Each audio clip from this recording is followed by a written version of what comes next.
Here's the opening transition that I accidentally skipped last time.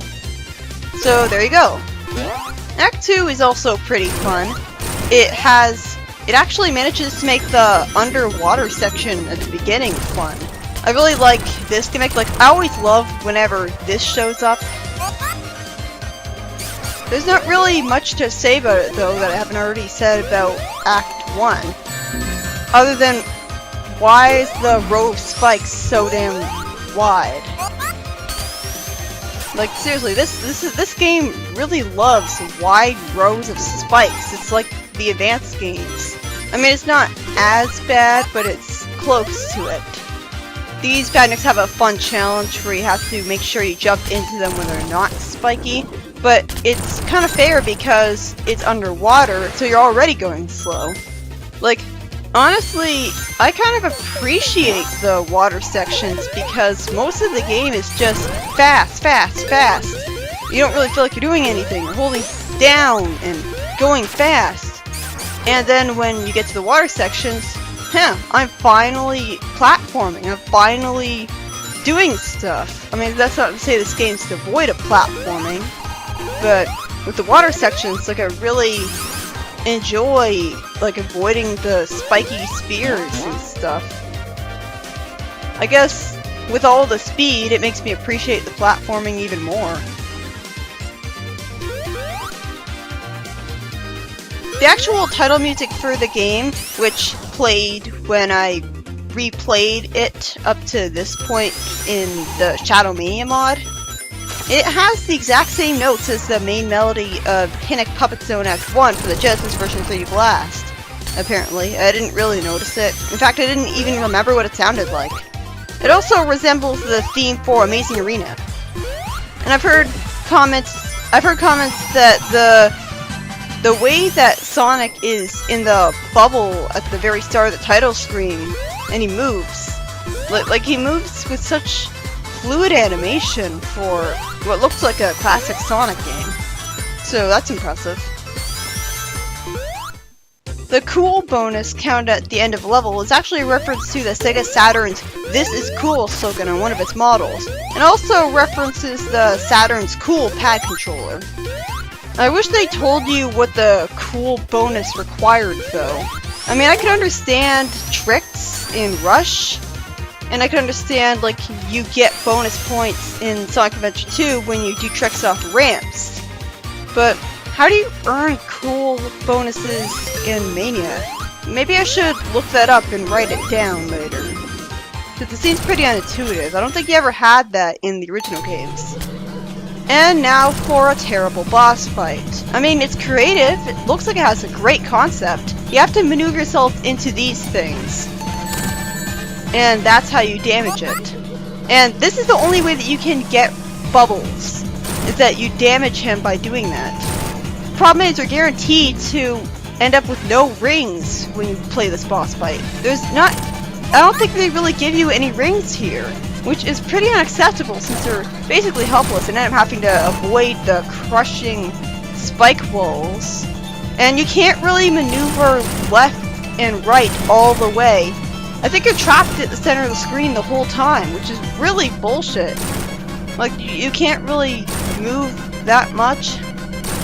And the worst part is well, not only are you moving so slowly downwards that I got hurt there, but sometimes the things you send back at him can miss. I think I learned when I beat this that you manipulate his AI by moving. Like, he moves down when you move down, he moves up when you move up. So you have to move down and up to lure him into the thing that you're sending at him. But I didn't notice that the first time. All I noticed was how much I was dying. Why did he catch up with me so fast?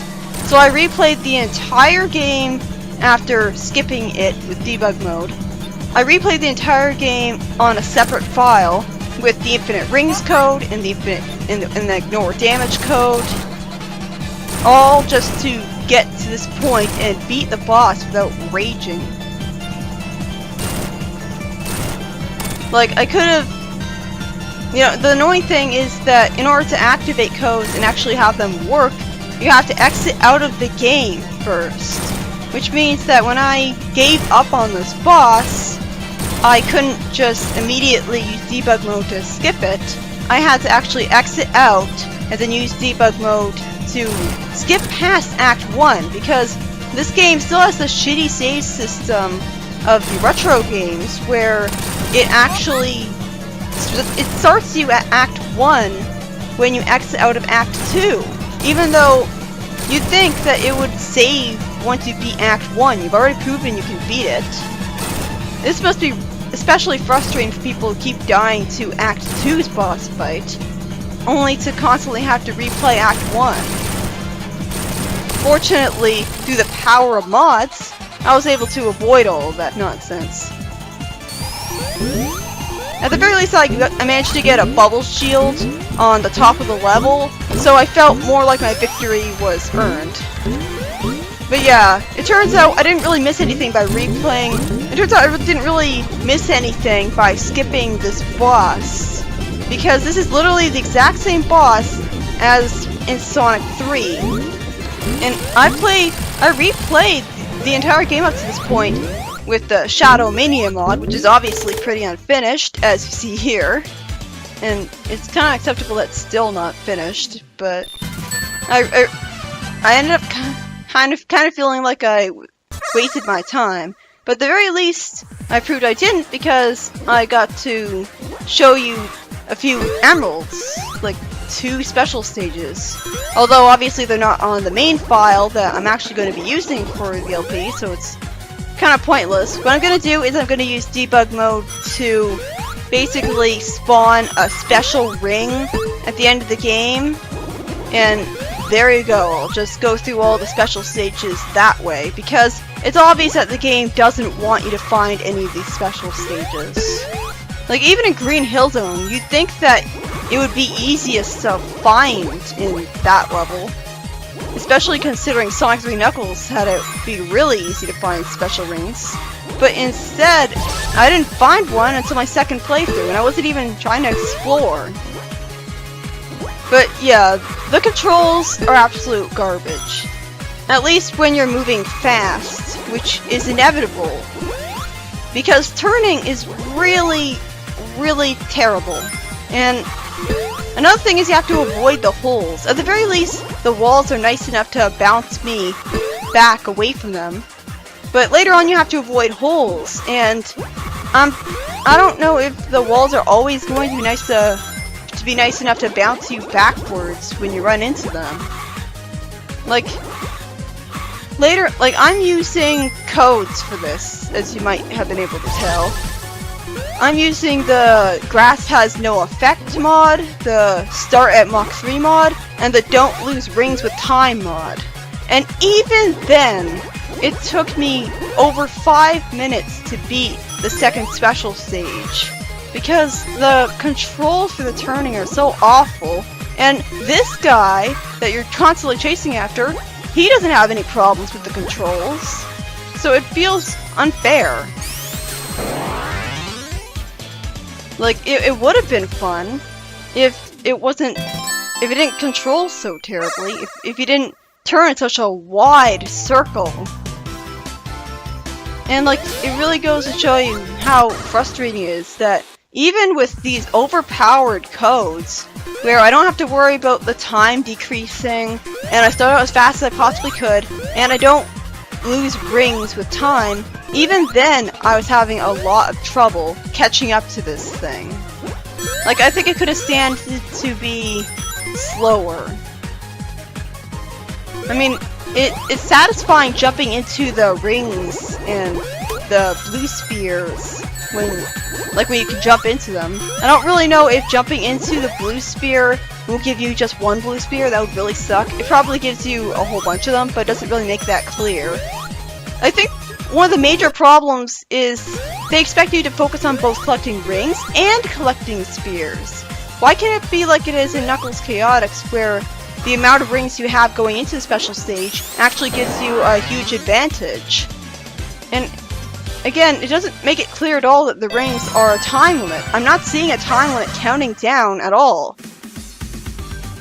Like, it's too overwhelming having to focus on collecting both rings and spheres. And the music isn't very memorable either, it's just generic, happy music. And here's a nostalgic reference that I didn't think really needed to come back. Didn't everyone already hate this with Sonic 4 Episode 2? Sky Chase Zone, or rather Mirage Saloon Act 1, is about as boring as it is in Sonic 2. It's literally what you would get if you got rid of the level design and had nothing but jumping into enemies and rings.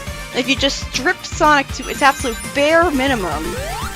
Sonic is fun because you run through the levels and platform through them. This is neither. This is just jump and stuff. But I don't... Like, obviously there's a risk of dying to the enemies if you get hit, so it's a little engaging, but the fact that I was able to let the idle animation of impatience play multiple times should really say something. Like, just because it was in a previous game doesn't mean it should come back. Oh look, they changed the colors of the turtle enemies to red. That totally makes it fun and interesting and worth bringing back. At the very least, I like the aesthetic of this zone.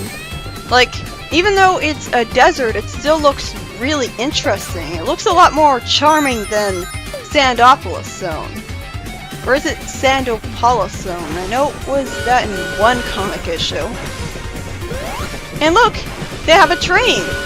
So it's like they ripped off the train level of Sunset Park in Triple Trouble. Although even then, it wasn't like the whole level was a train, it was just one boss fight.